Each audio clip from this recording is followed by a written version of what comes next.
when Gavin Newsom talks about California. He's like, I'm very big on California, very bullish on California. Hey, they're all moving. The only reason why they don't move is because it's too difficult to move. It's too expensive to leave versus all the bullshit with all the permits and all that. It's too expensive. I was on KBLA yesterday, with my friend Tavis Smiley. I'm an investor and a supporter of that station.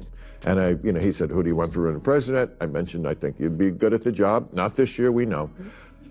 No, I know. But he said, I don't think he could win. I don't think he could win. He's too progressive coming from this state and what he's done in this state to win in any southern state, any red state. I disagreed, but no, this is a progressive African-American owned station, and I'm sure they like you, but he doesn't think you can win. What do you say to that if you could win the?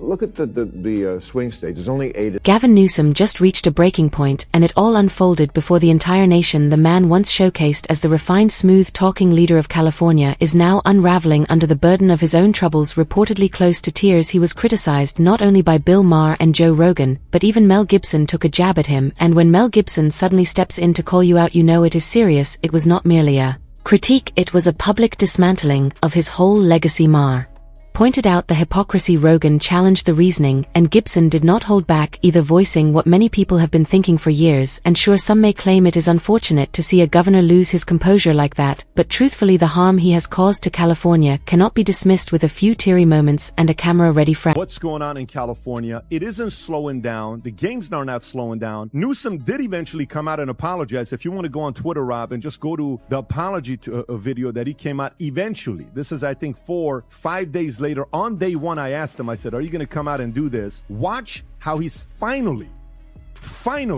wanting to have his people be responsible. Go ahead, Rob.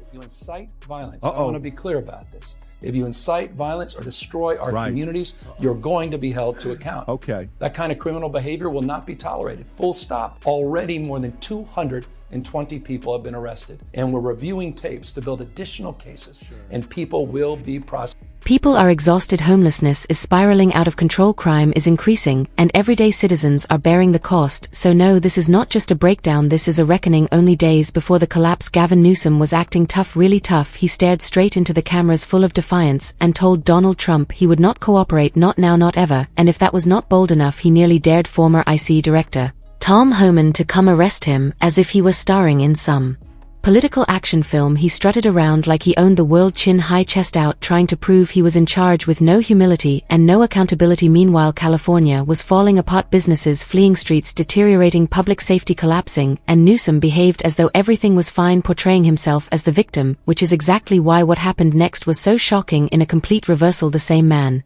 who challenged federal agents to take him in suddenly stood before cameras offering a public apology. It was more than a statement, it was a defining moment. His voice trembled, and if you looked closely you could see the tears welling in his eyes. The swagger vanished, the tough guy facade entirely broken, and this was just days before that humbling apology. The fall was swift and harsh. This is the same man. Democracy is under assault before our eyes. This moment we have feared has arrived. What Donald Trump wants most is your fealty, your silence to be complicit in this moment. Do not give in to him. The rule of law has increasingly been given way to the rule of Don. The founding fathers, they didn't live and die to see this kind of moment. It's time for all of us to stand up.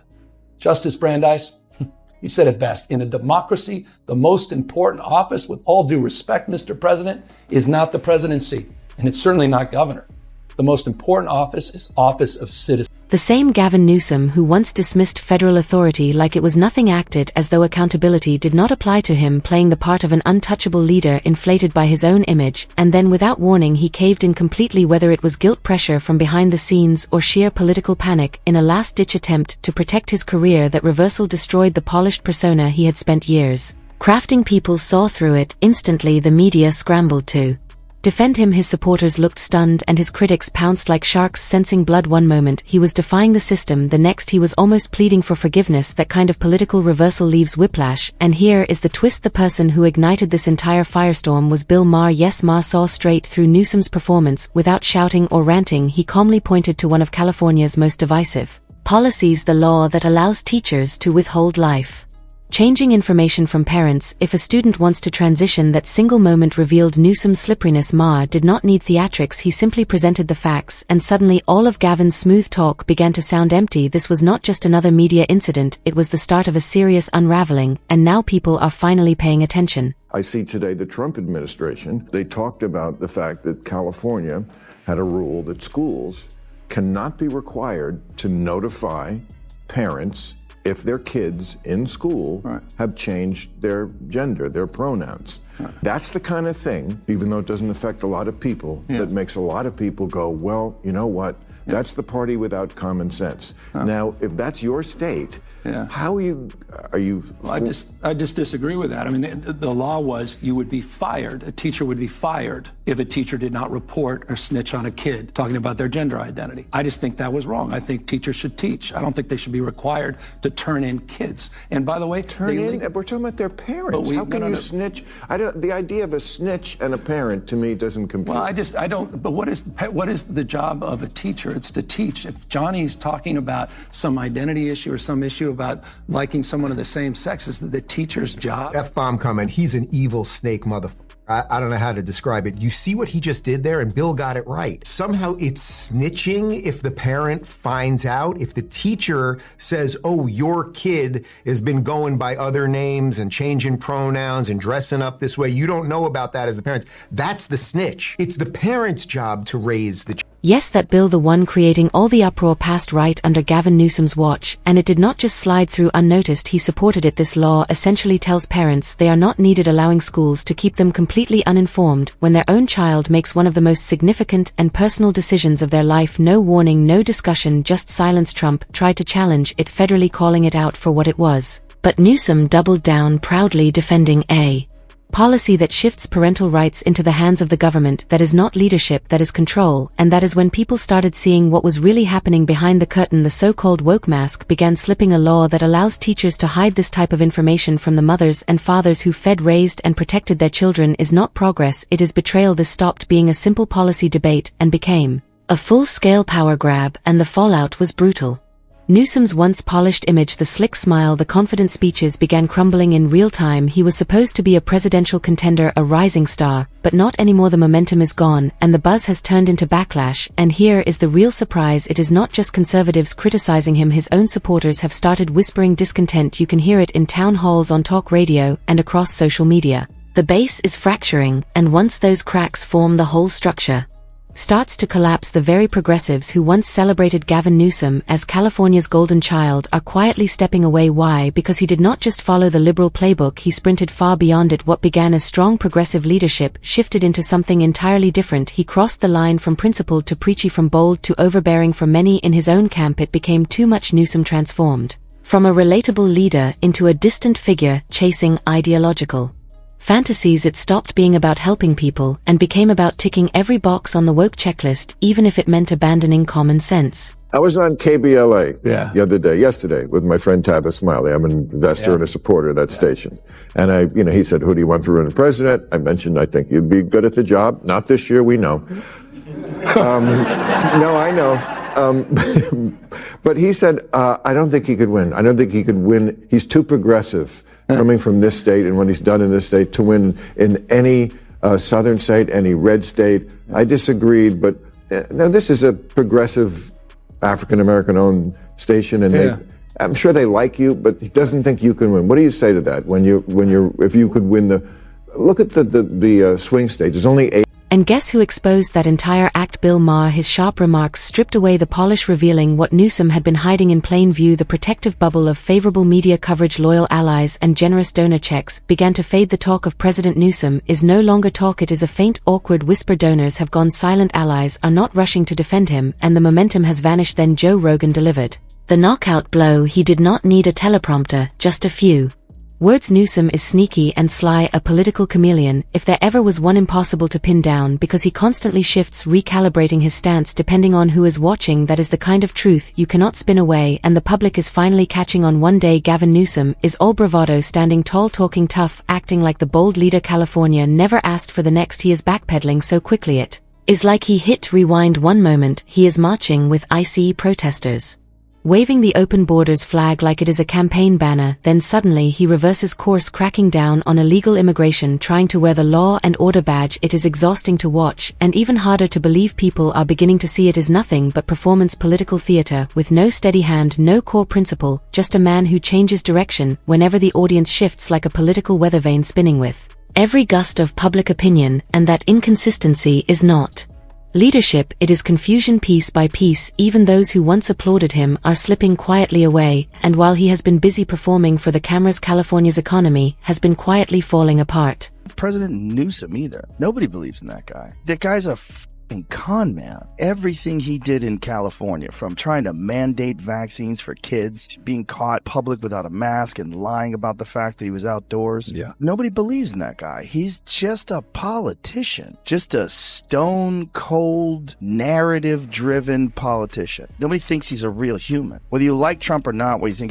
he's corrupt or not, that's a human being. You know what that guy is. Same thing with RFK Jr. Whether you believe that he's correct about vaccines or whether you believe his policies would be effective, and you know that's a human being. With Newsom, you got like this construct, this cardboard cutout of a person. I don't think people want that, but they might want it more than they want president. Businesses are not just frustrated, they are leaving. Major companies like Tesla, Oracle, Hewlett-Packard Enterprise, Charles Schwab, and CBRE have relocated their headquarters out of the state, and these are not small losses. They are corporate giants that once proudly called California home. Their reasons are loud and clear: sky-high taxes, relentless regulations, and a business climate that has turned openly hostile. They are finished trying to survive under Newsom's leadership, and while he clings to his image, brushing off concerns with recycled talking points, the state is bleeding opportunity. While Gavin plays governor for the cameras, the real California, the working families, the small business owners, the people who built the state, are watching it all slip away, and those big-name corporations are only the beginning. Across California, countless small and mid-sized businesses have either closed permanently or moved to states where they feel welcomed,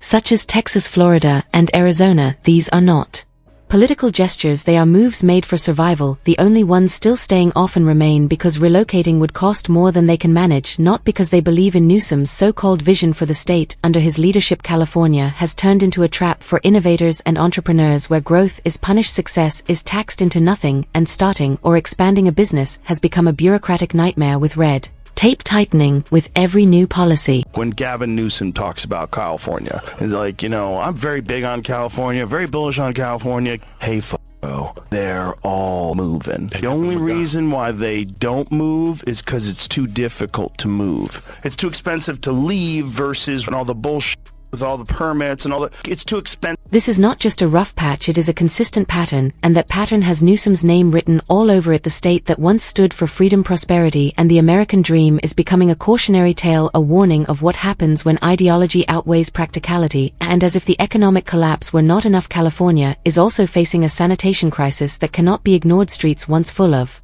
opportunity are now littered with trash, debris, and in many areas human waste.